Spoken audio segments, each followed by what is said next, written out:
नमस्कार, आज तक देख रहे हैं आप। आपके साथ मैं हूं अर्पिता। सबसे पहले सबसे बड़ी खबर, नए साल के पहले दिन ही दुखद खबर आई। माता वैष्णो देवी भवन में भगदड़ में 12 श्रद्धालुओं की मौत हुई, 13 लोग जख्मी हुए। हादसा रात करीब 1 से 2 बजे के बीच हुआ। पुलिस के मुताबिक 2 श्रद्धालुओं में बहस और धक्का मुक्की के बाद यह हादसा हुआ। प्रधानमंत्री ने हादसे पर दुख जताया और घायलों के लिए हर संभव मेडिकल सुविधा का निर्देश दिया। हादसे के वक्त कुछ लोग वहां जो दर्शन करने के लिए आए थे उनको रोका गया। अब वापस से यात्रा और दर्शन बहाल हो गए। तो वैष्णो देवी हादसे पर कई सवाल भी उठने शुरू हो गए। इतनी भीड़ जुटने की आखिरकार इजाजत कैसे मिली? कोरोना को लेकर एहतियात यहां क्यों नहीं रखा गया? जो गाइडलाइंस है कोरोना के वो फॉलो क्यों नहीं किए गए? सोशल डिस्टेंसिंग के नियम को यहां पर ताक पर क्यों रखा गया? ये कई सवाल। एंट्री पॉइंट पर सुरक्षा के इंतजाम पुख्ता क्यों नहीं थे? क्यों नहीं उसी समय तय किया गया कि कितने लोगों को एंट्री देनी चाहिए? भीड़ का अनुमान तो था, तो पर्याप्त इंतजाम क्यों नहीं किए गए? पिछले 2 साल से ऐसी ही स्थिति दिख रही है। भारी तादाद में लोग जुटते हैं, तय तादाद से ज्यादा लोगों को जाने की ऐसे में इजाजत क्यों दी गई? ये कई सवाल अब इस हादसे के बाद उठ रहे हैं। हाई लेवल कमेटी का गठन भी किया गया है। सुनील जी भट्ट हमारे साथ, हमारे सहयोगी इस वक्त जुड़े हुए हैं और वो वहीं पर हैं जहां पर यह हादसा हुआ, थोड़ी दूर पे ही। सुनील, लोग आपके आजू बाजू हैं, क्या कह रहे हैं लोग? किस तरीके से यह हादसा हुआ और क्या कोई लापरवाही वो भी महसूस कर रहे हैं? वहां पर किसी भी लेवल की कोई लापरवाही हुई? जी अर्पिता, मैं सबसे पहले एक अपडेट दे दूं। जो 12 लोग जिनकी इस हादसे में दुर्भाग्यवश मौत हुई है, उनमें से 8 लोगों के नाम हमारे पास आ चुके हैं।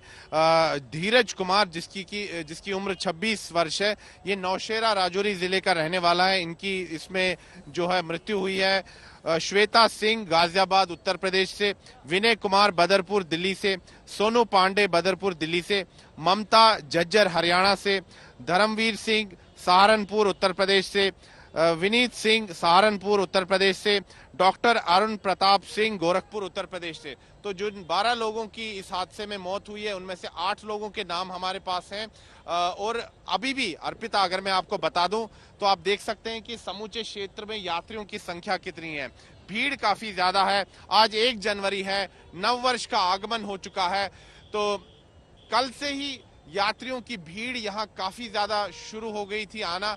और ऐसा बताया जा रहा है, जो चश्मदीद है उनका कहना है कि यात्रियों की जो यात्रा पर्ची है उसको किसी भी चेक पोस्ट पर नहीं देखा गया।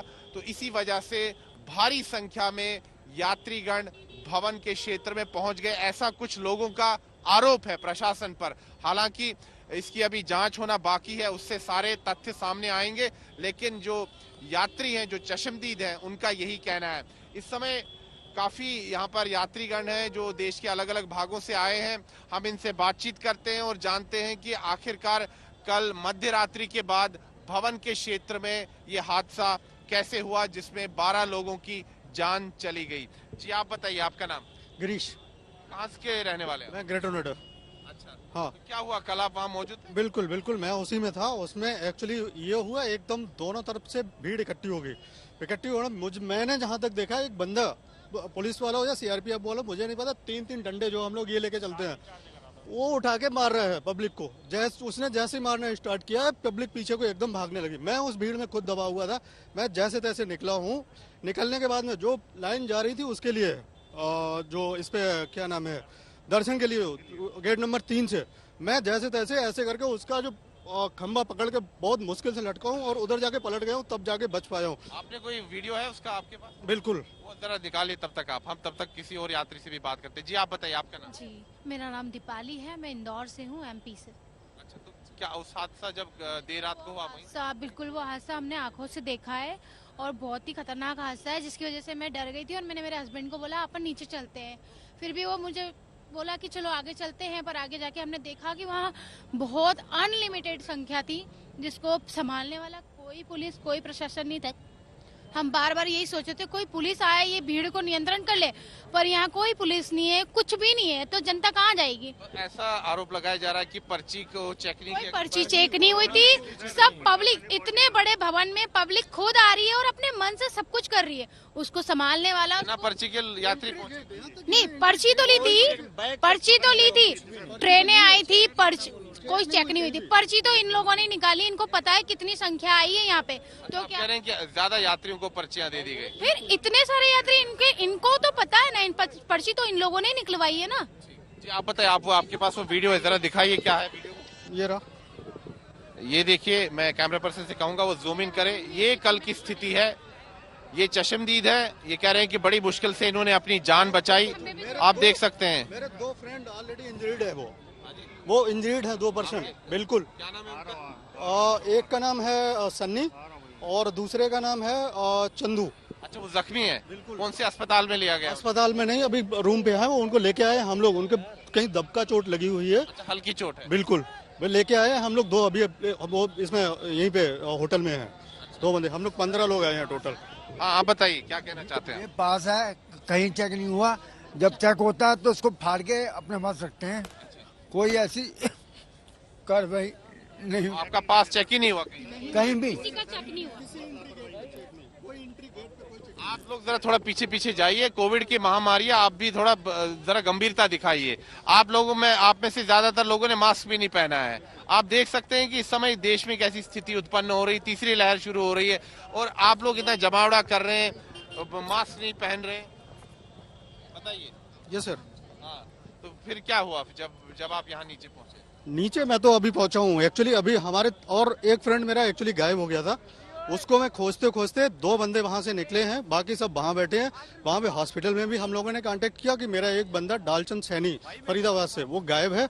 उसको 2 बंदे आके यहाँ सिविल हॉस्पिटल में चेक करने गए हैं, तो यहाँ पे बता रहे हैं कि यहाँ पे 12 लोग एक्सपायर हो चुके हैं। उनमें जी कोई बंदा नहीं देखिए, है। आपके दोस्त जख्मी भी हुए हैं, घायल भी हुए हैं। आपको पता है कि कोविड की महामारी इस समय चल रही है और आप प्रोटोकॉल का पालन नहीं कर रहे हैं। मतलब आपको पता भी, आपके दोस्त जख्मी भी हुए हैं। आप लोग भीड़ बनाकर जा रहे हैं, झुंडों में जा रहे हैं। मेरा ऑलरेडी मास्क था, मेरा ऑलरेडी मास्क वहां पे गिर गया। मेरा एक फ्रेंड ये बैठा हुआ है, इसका ये कैप मास्क सारा गिर गया। इसको जबरदस्ती मैंने खींच के पकड़े रहा, तब जाके बड़ी मुश्किल से बचा। देखिए, मैं अपने कैमरा पर्सन से कहूंगा, नीरज से, कि वो मेरे साथ है। मैं आपको यहाँ की तस्वीरें दिखाता हूँ। देखिए, एक बेस कैंप है, दर्शनी ड्योढ़ी, यहाँ से यात्रा प्रारंभ होती है। ठीक है, मैं रोक रही हूँ आपको। पूर्व deputy CM doctor Nirmal Singh इस वक्त हमारे साथ जुड़ चुके हैं। शायद उनसे एक बार फिर से कनेक्ट करने की कोशिश करेंगे। सुनील, आप कंटिन्यू कीजिए। जी, मैं आपको बता दूं कि ये यहाँ की स्थिति है कटरा में जो बेस कैंप है। आप देख सकते हैं कि यात्री आए हैं लेकिन कोविड का प्रोटोकॉल का पालन नहीं हो रहा है। आप बताइए, आप यात्रा करने आए हैं, आपको पता है कोविड की महामारी, फिर भी मास्क के बगैर सोशल डिस्टेंसिंग का कोई पालन नहीं? सर, गर्मी लग रही थी, चलते हुए सांस लेने में प्रॉब्लम हो रही थी, इसलिए। नहीं, वो तो सही बात है, लेकिन आप देखिए ना भीड़ कितनी है। कल रात को हादसा भी हुआ है। हाँ जी, हादसा हुआ था, सब हमारे सामने हुआ है सब। तो फिर उसके बावजूद आप इतने, मतलब गंभीरता है ही नहीं, गंभीरता सब है सर, उसमें बस थोड़ी सांस लेने में प्रॉब्लम हो रही थी यहीं पे। देखिए, बहाने तरह तरह के बताए जा रहे हैं कि सांस लेने में दिक्कत हो रही है, लेकिन आप देखिए जमावड़ा कितना यात्रियों का। ये कटरा का बेस कैंप है। देखिए आप यात्री, देखिए आप कितने भारी भीड़ है यात्री लोगों की।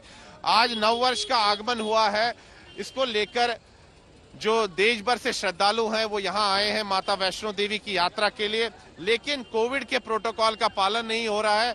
जो दिशा निर्देश है उनकी धज्जियां उड़ रही है। भारी संख्या में भीड़ आई है और कल एक दर्दनाक हादसा भी देर रात को होता है मध्यरात्रि के बाद, जिसमें 12 लोग अपनी जान से हाथ धो बैठते हैं और 13 लोग अभी भी जो है जिंदगी और मौत से अस्पताल में लड़ रहे हैं। ये देखिए भीड़, यहाँ पर प्रशासन को भी काफी मशक्कत करनी पड़ रही है। आप देखिए भीड़ का जमावड़ा कितना है। कुछ इनमें से यात्री रहिए आप साथ। अब से थोड़ी देर पहले ही केंद्रीय मंत्री जितेंद्र सिंह से हमने खास बातचीत की थी, सुनिए क्या कहा था उन्होंने। केंद्रीय मंत्री जितेंद्र सिंह भी इस वक्त हमारे साथ जुड़ चुके हैं। जितेंद्र सिंह जी, क्या जानकारी आप तक पहुंची है, कैसे घटना हुई, फिलहाल घायलों की स्थिति कैसी है, घायल कितने लोग हुए हैं और कितने लोगों की मौत की पुष्टि अभी तक हुई है? घायलों का जहां तक संबंध है, लगभग 12-13 लोग इंजर्ड हैं, जिनको बेसमेंट हॉस्पिटल है कटरा में, वहां पहुंचा दिया गया है। जी। प्रधानमंत्री श्री नरेंद्र मोदी स्वयं संपर्क बनाए हुए हैं, तमाम अधिकारियों के साथ स्वयं बात कर रहे हैं, प्रशासन के लोगों के साथ भी, पुलिस कर्मियों के साथ भी, लेफ्टिनेंट गवर्नर के साथ भी। हम भी उनको हर प्रकार से संपर्क में हैं उनके साथ। 2 इंजर्ड जो हैं उनमें थोड़ी सी, बाकियों को तो सामान्य चोटें हैं, थोड़ी सी ज्यादा लगी है, लेकिन हम देख रहे हैं कि अगर आवश्यकता हुई उनको बाहर शिफ्ट करने की तो उसकी भी व्यवस्था की जाएगी उसी के अनुकूलता से। अभी लेकिन कहा जा रहा है कि यहीं पर इलाज संभव हो जाएगा। बाकी जो 12 मौतें हुई उसकी कोई भरपाई तो की नहीं जा सकती, हालांकि एक्सग्रेशिया कॉम्पनसेशन की घोषणा यूटी प्रशासन की ओर से भी की गई है, केंद्र की ओर से भी पूरी तरह का सहायता दी जा रही है। और दुखद समाचार है, कुछ एक सालों से एक नया ट्रेंड आया है कि न्यू ईयर ईव पर रश बहुत ज्यादा होने लगा। तो कई बार वहाँ का जो प्रशासन है वो they are also taken by surprise. मेरी बात हो रही थी chief executive officer Ramesh Kumar हैं जो श्राइन ट्रस्ट के। पहले अक्सर अपेक्षा रहती थी कि त्योहारों के दिन ज्यादा रश हुआ करता था, भले ही नवरात्रि हो, भले ही संक्रांत हो, मकर संक्रांत हो या दीपावली हो, विजयदशमी। अब जो नई पीढ़ी है इसमें न्यू ईयर की भी एक प्रेफर्ड डेट रहती है, तो शायद ये अनुमान से अधिक रश होने की वजह से। और कुछ ये घटना भी उसी समय प्रारंभ हुई, कुछ एक नौजवान खड़े थे गेट नंबर 3 पर, उनमें आपस में चर्चा हो रही थी, कहा तो नहीं जा सकता कि बहस की क्या था। बहरहाल उसी बातचीत में उनके किसी को एक को धक्का लगा या लगाया गया, ये भी मालूम नहीं। तो भीड़ इतनी थी कि one thing led to the other, दूसरों को लगा, वो पैरिंग में सब घबराहट में भागने लग गए इधर उधर के, ना मालूम क्या हुआ है। सर क्या जानकारी, कितने बजे ये घटना घटी? ये लगभग 2 और 2:30 बजे के बीच का समय था सुबह जी। और नया साल था तो लोग बाग भी अपने अपने नया साल कोई बना रहा था, लेकिन वहाँ रश काफी था ये सुबह के दर्शन के लिए और आरती के लिए। जी सर, कुछ और अगर जानकारी, क्योंकि ये गेट नंबर 3 की जो स्थिति आप बता रहे हैं, तो क्या कोई ऐसा गाइडलाइंस भी थी कोरोना की स्थिति को देखते हुए जो प्रोटोकॉल फॉलो कर? मुझे लग रहा है गाइडलाइंस तो थी जी, इनफैक्ट नंबर भी निर्धारित किया हुआ है ट्रस्ट ने, लेकिन मुझे लगता है कि कुछ इस तरह से वो आउट ऑफ कंट्रोल चले गए, लोग बाग श्रद्धालु केवल मानते भी नहीं है, तो इस और खासतौर युवा लोग, और ये घटनाक्रम भी युवाओं के उस स्थल से हुआ, वो गेट नंबर 3 पर जब खड़े थे। लेकिन बहरहाल एक बहुत ही दुखद समाचार नव वर्ष के अवसर पर। तो कुल मिलाकर अब देखिए हाई लेवल कमेटी भी बनाई गई है जो आगे जांच भी करने वाली है, लेकिन इस बीच खबर तो यही है कि 12 लोगों की मौत हुई है और 13 लोग घायल बताए जा रहे हैं। कुछ की हालत गंभीर है, अस्पताल में उनको भर्ती कराया गया है, अगर जरूरत पड़ी तो कहीं और रेफर भी किया जा सकता है। देर रात ये हादसा हुआ, 1 बजे से 2 बजे के बीच बताया जा रहा है। कुछ लोगों के बीच बहस हुई, धक्का मुक्की हुई, जिसके बाद भगदड़ जैसी स्थिति पैदा हो गई। राहत और बचाव का काम वहां पर तेजी से किया गया। जो लोग घायल थे उन्हें तुरंत अस्पताल पहुंचाया गया। प्रधानमंत्री नरेंद्र मोदी ने भी इस पूरे मामले पर दुख जताया है, मुआवजे का ऐलान भी किया गया है। घायलों को 50,000 रुपए मुआवजा दिया जाएगा। वहीं जो लोग जिनकी मृत्यु हुई है उनको 2 लाख रुपए मुआवजे की बात कही गई है। फिलहाल जो ये यात्रा है उसको फिर से शुरू कर दिया गया है। जो यात्रीगण वहां पर मौजूद थे, श्रद्धालु मौजूद थे, वो अब दर्शन के लिए पहुंच रहे हैं। तो वैष्णो देवी में ये भगदड़ मची। रात 1 बजे से 2 बजे के बीच ये हादसा हुआ। 12 लोगों की मौत की खबर सामने आई।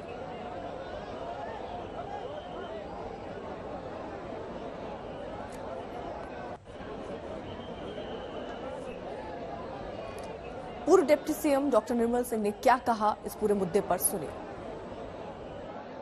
दुख की बात है कि माता वैष्णो देवी भवन में जो श्रद्धालु नए साल की पूर्व संध्या के ऊपर अपना माथा टेकने आए थे, वहां भगदड़ मचने से 12 लोग जो हैं उनकी डेथ हो गई है और लगभग 20-22 के लगभग जो जख्मी हुए हैं। मैं जो जिनकी डेथ हुई है उनके लिए मैं श्रद्धांजलि भेंट करता हूं और जो जख्मी हैं वो जल्दी ठीक हो जाएं और अपने घर को चले जाएं, ऐसी मेरी भगवान से प्रार्थना है, माता वैष्णो देवी से प्रार्थना है, क्योंकि नए साल की पूर्व संध्या के ऊपर जिस तरीके से वहां पर बहुत संख्या में श्रद्धालु पहुंच गए थे, और क्योंकि हर किसी की इच्छा होती है कि माता का मैं आशीर्वाद लूं, मेरी मनोकामना पूरी हो, सुख शांति हो, लेकिन बदकिस्मती से जब सब कुछ हुआ है,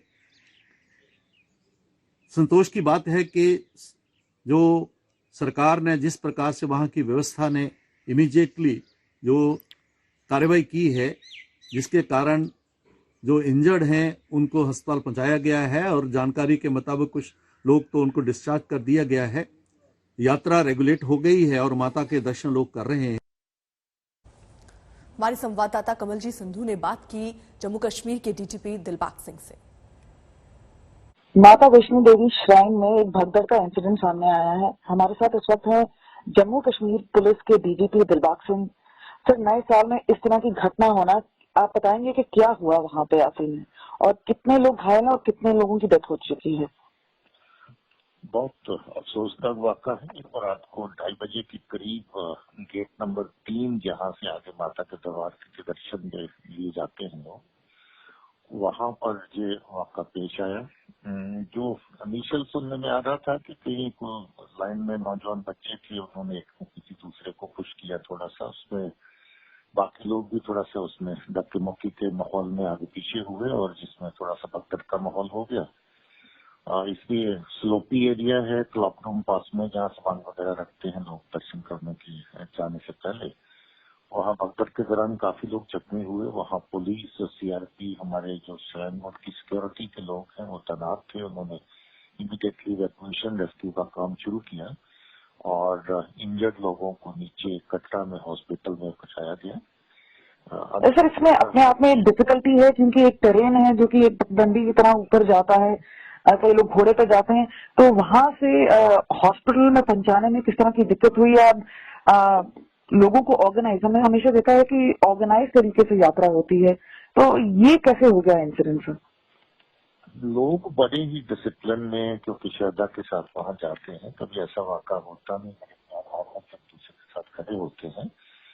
न जाने इस वक्त क्या माहौल एकदम रहा होगा, क्योंकि एकदम आई विटनेस बहुत ज्यादा इसमें को बात करें तो उसका कोई अवेलेबिलिटी है। जो सुनने में आया, किसी ने कहा कि कोई नौजवान बच्चा था, एक दूसरे को पुश किया, जब एक गिर गया कहीं को स्लिप करके और उससे पुश हो गया को दूसरा, उसी के बाद ये कार्रवाई जो है वो शुरू होगी इस जगह पे। और उसके बाद इस चला तो थोड़ी देर के लिए, अगर उसी के बीच में काफी लोग गिर गए और जख्मी हुए, जिनको इवैक्यूएट किया गया।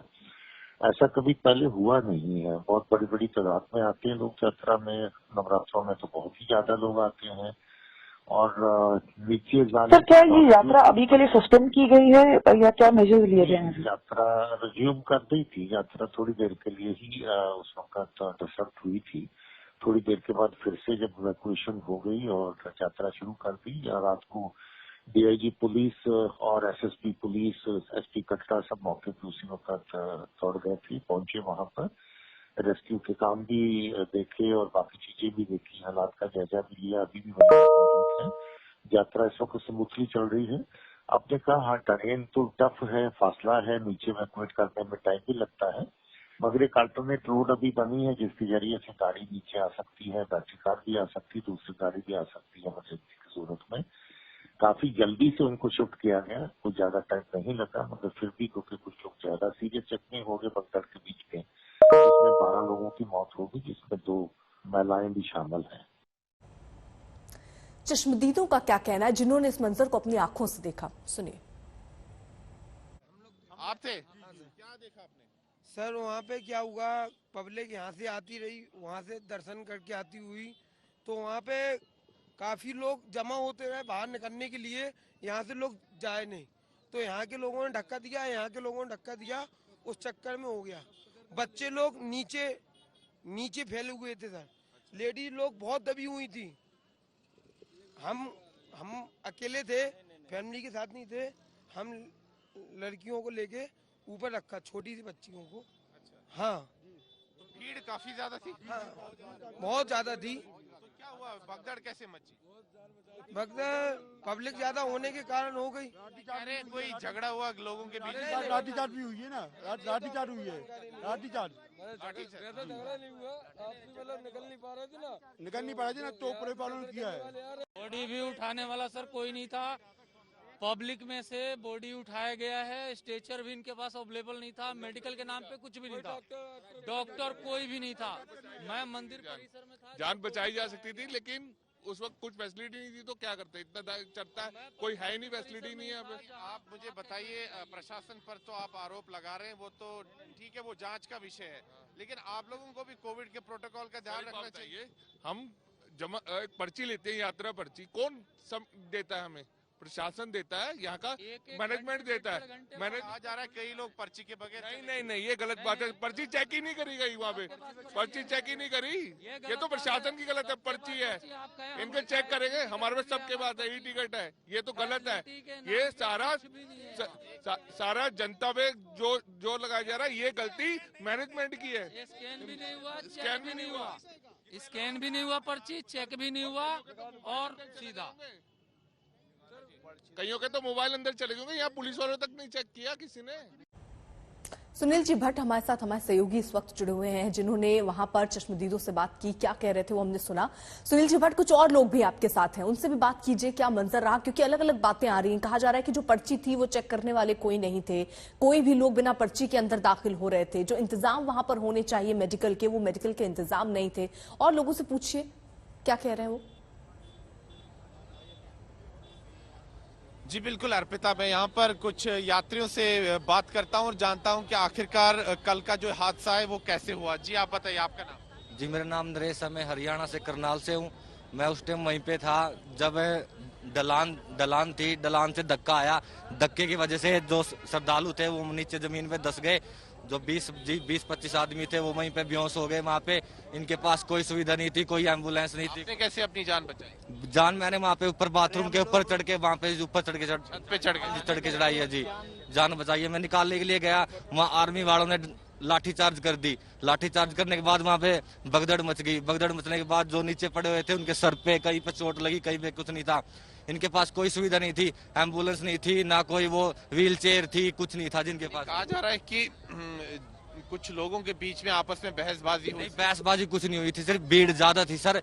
एक ढलान थी, ढलान से वजह से पीछे से धक्का आया, धक्का होने की वजह से वहाँ पे सारे जमीन पे गिर गए। सर पे लगी चोटें, कुछ बच्चे और कुछ छोटी छोटी बच्ची है 5-6 साल की, उनको भी बहुत ज्यादा चोटें लगी है। कहा जा रहा है जैसे अलग अलग बातें सामने आ रही है कि जो पर्ची है, यात्रा की पर्ची, वो कोई चेक नहीं कर रहा था, क्या ऐसी बात? यात्रा की पर्ची कोई चेक नहीं कर रहा? नहीं, अभी भी यहीं पे ले रहा हूँ सर मैं। मेरे किसी ने नहीं देखी है अभी तक, मैं यात्रा पर्ची ले रहा हूँ मैं। अभी तक किसी ने चेक ही नहीं देखी है, ये भी नहीं देखी कि भाई क्या किस कलर की है, ये भी नहीं देखी है जी, कुछ भी नहीं देखा। बस जेब में ऐसी पड़ी हुई है मेरे पास जी। 2 घंटे लगा के हमने कम से कम वहाँ पे टेस्ट करवाए हैं, ना उन्होंने कोई स्लिप मांगी ना कुछ किया। मेरी मिसेज वहाँ पे ऊपर फंसी हुई है। जो कोविड टेस्ट आपने मतलब स्टेशन पर कराया, वो पर्ची भी चेक नहीं? वो चेक नहीं की। 2 घंटे वहाँ पे लाइनों में लगे रहे, फिर वो चेक करवाने के बाद भी पर्ची नहीं देखी, ना इन्होंने कोई नीचे वाली स्लिप देखी। और मेरी मिसेज ऊपर अभी तक फंसी हुई, ना वो नीचे आई ना फंसी है अभी। हाँ जी। क्या नाम है आपका? संदीप कुमार। कहाँ से आया? अमृतसर से। अच्छा, आपकी मिसेज अभी ऊपर ही फंसी है? तो कुछ पता किया आपने, किसी से बातचीत हुई? मैंने लॉसमेंट करवाई है, यहाँ भी आदकोरी में भी करवाई थी ऊपर। अभी तक कुछ आता पता नहीं? फोन पर कांटेक्ट किया आपने अपनी पत्नी? फोन बंद है ना दोनों। संपर्क नहीं हो पा रहा है। तो कौन कौन आया था आपके साथ? मेरा बेटा आया था, तो मेरी मिसेज थी। इसका अभी तक कुछ पता नहीं? आपने कुछ प्रशासन से संपर्क किया? अभी मैं ऊपर जा रहा था ना, बाकी प्रशासन का बहुत बुरा हाल है वहाँ पे। 1.5 लाख बंदा वहाँ पे कम से कम, इनको कम 10 बंदे नहीं थे वहाँ पे प्रशासन। मतलब नियंत्रण में कुछ लाने के लिए कोई स्टाफ नहीं? बुरा हाल था, बहुत बुरा। वो भी कम से कम इनको प्रशासन को पहले चाहिए था, कम से कम जब 1.5 लाख वहाँ पे बंदा आ रहा है। संदीप कुमार। तो अर्पिता आप देख सकते हैं संदीप कुमार है, ये अमृतसर से आए हैं और इनके साथ इनकी पत्नी भी आई थी और अभी तक इनको अपनी पत्नी का जो है अभी अता पता नहीं है। ये कह रहे हैं कि वो अभी ऊपरी भवन के क्षेत्र में, अभी तक इनको उनकी कोई जानकारी नहीं है। प्रशासन से भी इन्होंने संपर्क किया है। ये कह रहे हैं कि उनके बेटे भी थे साथ में, वो सुरक्षित है? मत्था टेकने गए थे ना, हम लाइन में लगे थे, तो उनको बाहर बिठा के थे हम कि बैग वगैरह दे के, छोटा बेटा था मेरा, उनको बिठा के हम लाइन में लगे। अंदर से जब मत्था टेक के वापिस आए तो वहाँ पे ऐसे लाशें वाशे जो भी थे जा रहे थे, तो हमने दवा देखा कि वहाँ पे मेरी मिसेज कहाँ है, वहाँ वो कहते हमने उठा दिया, उधर भेज दिया, उधर भेज दिया, ऊपर भेज दिया। फिर 4 घंटे मैं वहाँ पे ढूंढता रहा उनको, अभी तक कुछ पता मेरे को वहाँ पे कहीं नहीं मिला। पत्नी के साथ बेटा उन्हीं के साथ? हाँ जी। उसका भी आता पता नहीं, 9 साल का बेटा है मेरा। क्या नाम है उसका? मानव रामपाल।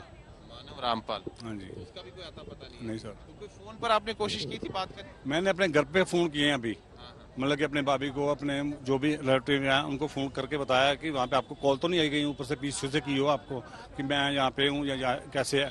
वो कहते अभी तक कोई कॉल नहीं आई। देख सकते हैं इसमें अभी नई बात सामने आ रही है कि कुछ लोगों के परिजन लापता है।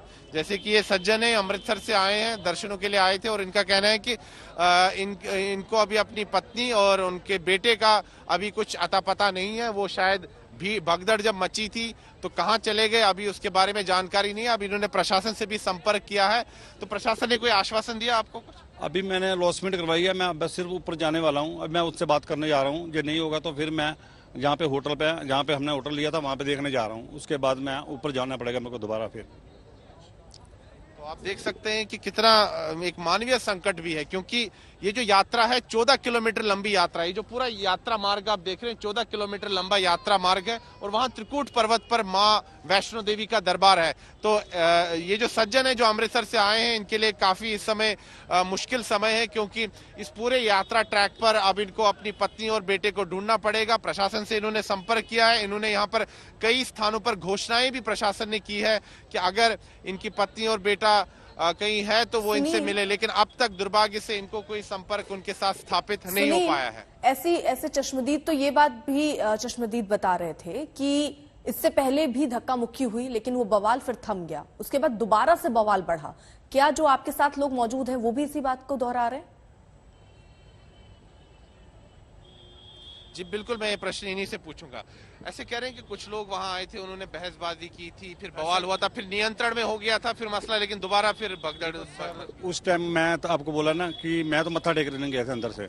जब मैं बाहर आया था ना, जैसे हम बाहर आए तो कहते साइड में हो जाओ, साइड में हो जाओ, साइड में हो जाओ। जैसे हम साइड में हुए तो देखा कि वो बंदे उठा के लेके जा रहे हैं, कोई औरत को उठा के ले जा रहा है, कोई बंदे को उठा के लेके जा रहे हैं, किसी के मुंह पे चोट लगी है। बाद में मैंने कुछ देखा भी है कि एम्बुलेंस में बंदे के ऊपर व्हाइट कपड़ा डाला हुआ है, तो वो एम्बुलेंस से बाहर जा रही है। तो मेरे को डेड बॉडियों में भी देखा डेड बॉडी भी गई। काफी सारी थी बहसबाजी। हम लोग लाइन, क्या नाम है आपका? नमन मिश्रा, प्रयागराज से। क्या हुआ था वहाँ पे हम लोग लाइन में लगे थे, तो मतलब पीछे से काफी सारी भीड़ आ रही थी। वहाँ पे बहुत पब्लिक थी, हम लोग भी लाइन में ही लगे थे। 2 लाख से भी ज्यादा पब्लिक थी। तो मतलब क्या हुआ कि जैसे लाइन में लगी थी तो सब आपस में ठेला ठेली कर रहे थे, तो उसकी वजह से प्रशासन भी थी, प्रशासन भी उधर से ठेल रही है और उधर से इधर भी ठेला ठेली हो रही, तो उसकी वजह से लोग मतलब आपस में वो हो गए, एग्रेसिव हो गए, तो इधर उधर धक्का मुक्की। यात्रा पर्ची चेक हो रही थी कहीं पर? हम लोग ऑनलाइन कराए थे यात्रा पर्ची, कुछ भी यहाँ नहीं। ठीक, पहले ही दिन एक दुखद खबर आई। माता वैष्णो देवी भवन में भगदड़ में 12 श्रद्धालुओं की मौत हुई, 13 लोग जख्मी हैं। हादसा रात करीब 2 बजे हुआ। पुलिस के मुताबिक 2 श्रद्धालुओं में बहस और धक्का मुक्की के बाद यह हादसा हुआ। प्रधानमंत्री ने हादसे पर दुख जताया और घायलों के लिए हर संभव मेडिकल सुविधा का निर्देश दिया। हादसे के बाद दर्शन पर रोक लगा दी गई थी, अब फिर से यात्रा और दर्शन बहाल की गई है।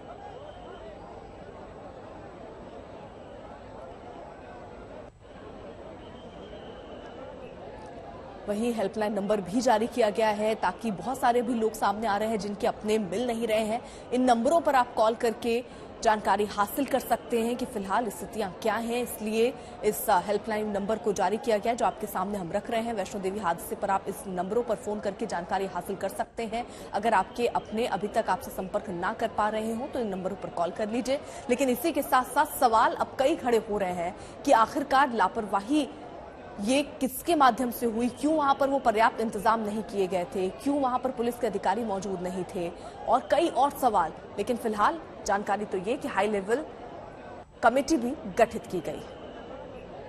मौजूद हूं दर्शनी ड्योढ़ी पर कटरा में, और यहीं से माता वैष्णो देवी की यात्रा शुरू होती है, इसी जगह से।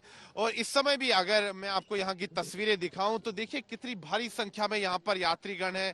कुछ यात्रा करके आ चुके हैं, कुछ यात्रा के लिए जा रहे हैं। लेकिन जो अहम बात है कि कोविड प्रोटोकॉल की धज्जियां उड़ रही हैं। आप देख सकते हैं कि ज्यादातर यात्रियों ने मास्क तक नहीं पहना है और जो सामाजिक दूरी बनानी है, सोशल डिस्टेंसिंग, उसका भी पालन नहीं हो रहा है। और एकदम से जो भारी संख्या में कल भवन में यात्री पहुंच गए, यानी कि भारी संख्या में जो माता वैष्णो देवी के धर्मस्थल पर जो लोग पहुंच गए, वहां पर एकदम से जो है भगदड़ मच गई। हालांकि बताया जा रहा है कि कुछ लोगों के बीच झगड़ा हुआ, उसके बाद वहां पर भगदड़ मची। लेकिन साफ तौर पर हम यहां पर देख सकते हैं कि यात्रियों की कितनी ज्यादा भीड़ है। जो मान्य जो लिमिट है उसके अधिक यात्री पहुंच चुके हैं, जिसके कारण ये भगदड़ मच गई। और अभी भी आप देख सकते हैं कि यात्रियों का जमावड़ा कितना है और खाली कोई ऐसा जो है कोई यात्री है जिसने मास्क पहना है। हम यहाँ पर कुछ लोगों से बात करते हैं जो श्रद्धालु हैं, जो प्रत्यक्षदर्शी हैं, जिन्होंने कल स्टैम्पेड देखा। हम उनसे बात करते हैं। जी, कल आप उस समय वहाँ देर रात मौजूद थे जब भगदड़ मची? मैंने वहाँ पे हेल्प ही करी है लोगों की, और ये कोई मतलब कि सारी गलत बात है कि प्रशासन ने हेल्प नहीं की है। जैसे ही वहाँ पे धक्का मुक्की स्टार्ट हुई है, वहाँ पे प्रशासन का कोई रोल नहीं था, क्योंकि काफ़ी ज़्यादा भीड़ हो गई थी और धक्का मुक्की हुई। जैसे धक्का मुक्की हुई, हमारे वहाँ के, मैं अब उन अधिकारियों को नहीं जानता हूँ, 3 स्टार उनको लगे हुए थे, वो उसी टाइम तुरंत वहाँ पे आए और उन्होंने मतलब कि अपनी जितनी भी फोर्स थी और जो श्राइन बोर्ड के जितने भी कर्मचारी रहते हैं, तो उनकी तरफ से काफी ज्यादा बचाव किया गया। मुझे बताइए क्या हुआ, आपने क्या देखा? मैं जब वहाँ पे पहुंचा था तो सब जितने भी बंदे वहाँ पे थे, हमें मना किया गया कि आगे मत जाइए। मैं आगे नहीं गया। भवन से मोटा मोटी 500 मीटर की दूरी पे था और अपने बच्चे को और बीबी को लेके वहाँ पे खड़ा रहा। 2 घंटे खड़ा हुआ था, लेकिन सब बोल रहे थे नीचे जाओ, तो मैं सबको लेके नीचे आ गया। मैं दर्शन भी नहीं किया हूँ अभी तक। आप बताइए आपका? सर, ऐसा कोई रूल्स एंड रेगुलेशन जो फॉलो नहीं करते कोई श्राइन बोर्ड वाले। मैदान तैयार है जहां हर नेता ताबड़तोड़ रैलियां कर रहा है। बीजेपी के एजेंडे में एक बार फिर मंदिर का मुद्दा है। अमित शाह ने यूपी के अलग अलग हिस्सों में रैलियां की, तो वहीं अयोध्या से भव्य राम मंदिर निर्माण की हुंकार भरी।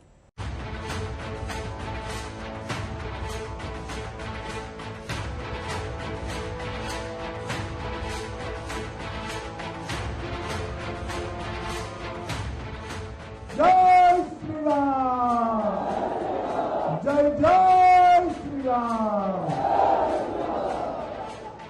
यूपी के सियासी संग्राम में एक बार फिर जय श्री राम की गूंज है।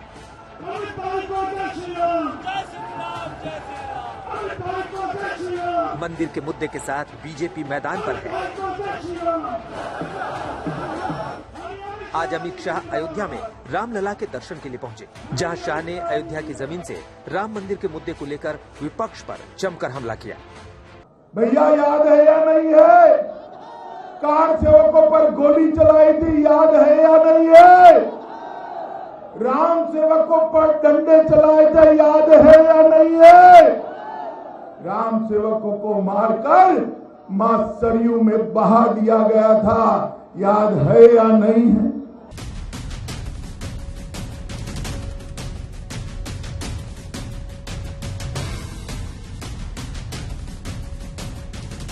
बीजेपी का मुद्दा साफ है, एजेंडा साफ है।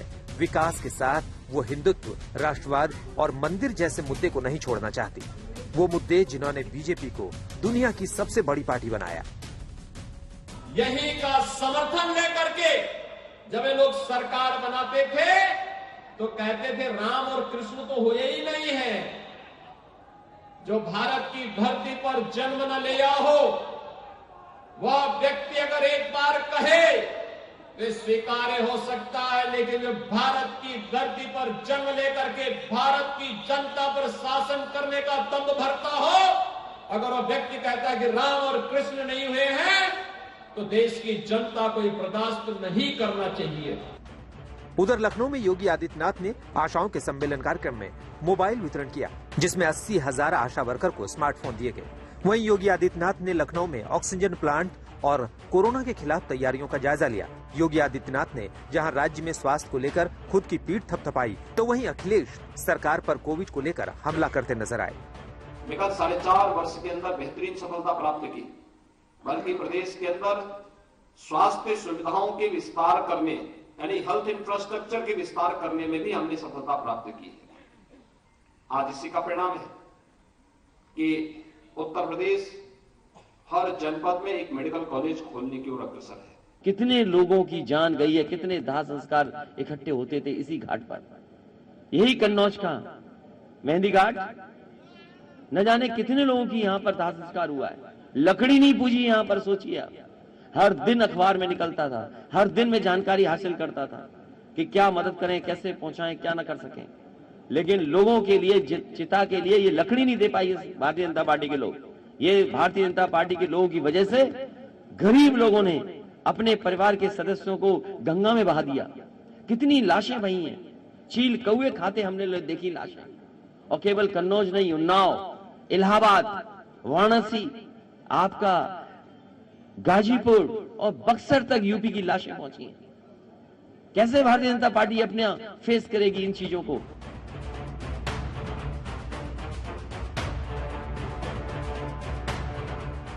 बहरहाल यूपी में चुनावी मौसम है, ऐसे में हर मुद्दा सियासी है। कोई भी पार्टी मुद्दे को वोट बैंक में तब्दील करने का कोई मौका छोड़ना नहीं चाहती। अयोध्या से कुमार अभिषेक और अभिषेक मिश्रा के साथ समर्थ श्रीवास्तव, कन्नौज आज तक। बीते काफी समय से खाने के तेल की महंगाई से लोग परेशान हैं। एक साल में इनके दाम दोगुने हुए, जिससे लोगों का रसोई का बजट ही बिगड़ गया। महंगाई के बाद अब FSSAI की रिपोर्ट में खुलासा हुआ कि देश में बिकने वाले करीब 1/4 खाद्य तेलों में मिलावट की जा रही है, जिससे लोगों की सेहत खराब हो रही है। खाने के तेल की महंगाई से परेशान आम आदमी के लिए इसकी मिलावट भी मुश्किल का सबब बनती जा रही है। खाने के तेल में मिलावट का खुलासा भारतीय खाद्य सुरक्षा और मानक प्राधिकरण यानी FSSAI की रिपोर्ट में हुआ है। इस रिपोर्ट के मुताबिक देश भर में जमा किए गए खाने के तेल के 24.2% नमूने मानकों पर फेल हो गए हैं। FSSAI ने देश भर के 15 तरह के खाद्य तेलों के करीब 4,500 सैंपल्स लिए थे। इनमें से 2.42% यानी 108 नमूने पूरी तरह खराब पाए गए। इनमें ऑफ्लाटॉक्सिन्स, कीटनाशक जैसे खतरनाक केमिकल्स और बड़ी मात्रा में भारी मेटल पाए गए। 24.2% यानी 1080 नमूनों की क्वालिटी बेहद खराब मिली। इन नमूनों में हाइड्रोसाइनिक एसिड जैसा जहरीला केमिकल भी मिला। इसके अलावा BR rating, fatty acid profile और आयोडीन वैल्यू जैसे दूसरे इंग्रेडिएंट भी तय मानक से ज्यादा पाए गए। FSSAI के मुताबिक कुल नमूनों में 12.8% यानी 572 में लेबल पर किए गए दावे पूरी तरह नहीं हुए।